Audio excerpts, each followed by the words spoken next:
We're back on the air, and this is Radio Entrepreneurs. Thank you very much, and welcome to the summer editions of Radio Entrepreneur. And thanks to our host, MTP Software. Our next guest is Christian Magel, founder and CEO of Venture Lane. Welcome. Great to have me. Thank you so much, Jeffrey. Thank you very much. Christian, tell us about Venture Lane. Well, Venture Lane is a company that I started. A company we're a curated startup hub in downtown Boston. So we invite companies to come in, early stage companies, and we really deeply care about the impact that we're having on them. So we're part workspace, part accelerator light, if you want to. And we specialize on the early stage software companies here in Boston.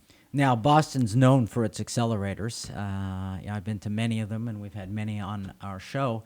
What makes yours unique for, let's say, a software company that was looking around to find a home? So look at us as a landing pad. Like, once you had an accelerator, we found that people came out of programs or people that, have been solopreneurs for some while and still need a support system. So what we're bringing together is actually having the space. We're not a program that goes from the first month to the third month and then you're out. It's actually we're curating, bringing the right companies in. So we're invite only.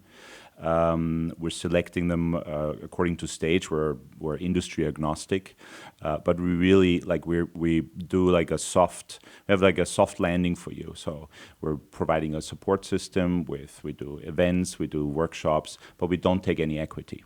So in the end, you pay a membership fee that you would pay for probably an office anyway. And we bring the best mentors and coaches and advisors in that Boston has to help you in that pre-Series A stage. So the only cost to the entrepreneur is sort of this membership fee. Exactly, yeah, and that starts to join a support system. Exactly, and that starts at $500, and it depends a little bit of what kind of space you want in there. But for us this year, and we're small and beautiful, so we have space for about 25 companies. We started 5 months ago. We have 15 in, so by end of Q3, we have that all up and loaded. And we're already seeing great results. Actually, the companies working with each other, collaborating, but also the mentors and the coaches that we bring in, and help along being a support system to that early stage company. That's very interesting. Christian, let's go in the Wayback Machine. Let's get into your career to get a sense of how you evolved into creating something like Venture Lane. Yeah, interesting. So I've been born and raised in Munich, married to a Boston girl that brought me ultimately here into the region. I've been in the startup space for now about 30 years. Started my own companies with my co-founders about 15 years ago. Been in media, e-commerce, and telecommunication. My secret weapon is anything go-to-market, geographic expansions. Build 2 companies with a couple $100 million in revenue in the telecommunications sector. The last 2 started in 2005 a company called Simio with my co-founders that it was in telecommunications space. We brought the e-commerce know-how into that space, build it out into 5 countries. Germany, Germany, France, Spain, Belgium, and Holland, and build it up to about 2 million customers. Being very, very customer centric. Learned the trade there of telecommunications, sold it to our partner Royal Dutch Telecom, and then we decided in a crazy jump to go over to Australia and start a company there again. That's a leap. That was in 2000, exactly, yeah, 2010. 8 adults, 9 children, and a horse. Moved to Sydney. Started from scratch again. Raised a bunch of money, and built in 5 years' time another company with about $170 million in revenue called MAGE. and did an IPO in 2015. So that gave us a little bit of time to kind of sit back and ponder about what to do next. And I always deeply cared about that early stage phase. I've received a lot of support and help from other founders, from other mentors and advisors. So we made the decision as a family to come over here to Boston in 2017. And I was looking into what is the best recipe for an early stage startup actually to really grow and really thrive. And looked into a couple of spaces, looked in a couple of countries and cities to see what's out there. And the outcome of that was actually Venture Lane, and started that again in February this year. So yeah, lots of experience, lots in international places, but very rewarding, I have to say. I can't help it, the way my mind works. Munich, Sydney, Boston. Can you talk a little bit about the different cultures in entrepreneurship in the three cities? Very interesting. And not only that, actually, we looked into many other ecosystems. So I helped to roll out some of our operations in altogether about 9 countries. So we saw a lot of different cultures and environments. I would compare it to a chocolate cake. A chocolate cake, you get a chocolate cake in many different countries and many different cities. It's usually about 60% of the chocolate cake is the same. You got some eggs, you got some chocolate in there, you got some flour. Then the other thing is like but butter can be different. Butter can be different. The climate can be different. The taste of people can be different. Some want fluffy, some want a little bit more dense. So it's really, once you know what the basis is, the 60%, then it's really about figuring out the 40% of that chocolate recipe. So in Germany, in Europe, you find you have smaller markets that you have to tackle. It's very much a relationship in a B2B sector, for example. It's very much a relationship business that you're out there, and competition is probably a little less than what you have. And if you have some background in entrepreneurship, it probably suits you really well if you bring that experience to the table.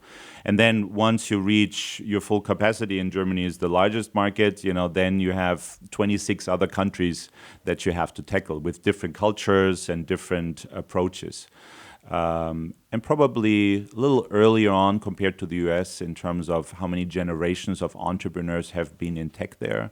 So a little earlier on, but still pretty thriving. But a lot of cultural differences, languages, different jurisdictions and things like that.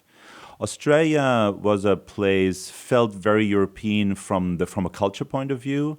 Again, the gone fishing was sometimes a little bit like a challenge as an entrepreneur. It's like, oh, holy, we're launching a company, and like, where's everybody at 8:00 at night? So that was something.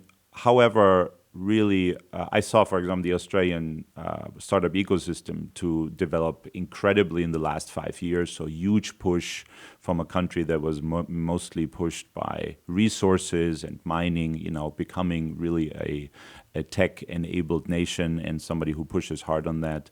A lot of migration there, a lot of talent that comes in there. Lifestyle plays a big role. So people there want to work and live rather than maybe just to work. Capital is kind of hard to get by many times. And there, the thing is, you have a small country, is probably got 23 million people, is as much as Los Angeles. Actually has less universities than all the Boston's metropolitan area. So there it is very much, if you want to go big, you want to do the big leap either back to Europe or to the United States. And then Boston, really fascinated, a lot of, paying it forward, I came here about 2 years ago and, met a lot of great, awesome entrepreneurs. They have done it. Ecosystem is very developed. We're talking about 3,000-4,000 startups in the space. So pre-Series A, there's about 1,200 here in Boston alone. So this is tremendous. It's actually the 5th largest ecosystem in the world altogether. And in terms of funding, probably a really good landscape for any kind of funding from early stage until later stage. Then again, you're always competing with the New Yorks and Silicon Valley. But for me, I think Boston, great footprint on B2B, anything around life sciences, healthcare is really good. SaaS is really incredible.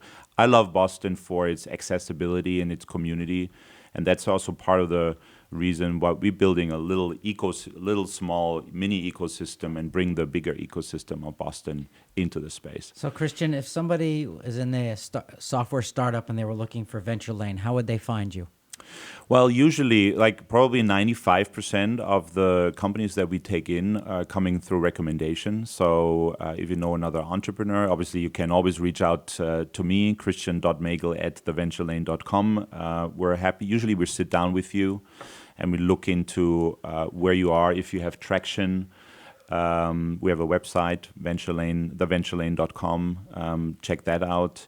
We're doing a lot of content that we're pushing out through LinkedIn and Twitter, so you can find us there. Or if you know anybody in the startup ecosystem that wants to reach out and knows us, that's always a really good intro.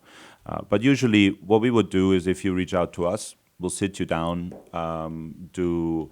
go deep into, do you have traction? Where did you take some monies already? Are you serious about it? We're not interested in lifestyle entrepreneurs, but really people that are really ambitious and want to build something big. And then we'll do a little bit of a deep dive on the company, on the team, and decide to invite you into the space. Great. For those who have been listening, we've been speaking with Christian Magel, founder and CEO of Venture Lane. Appreciate your being on the show today. Remind everyone this is Radio Entrepreneurs, and we're going to take a break. We'll be right back with more stories after this short break. Thank you, Jeffrey. Thank you. Thank you. We used to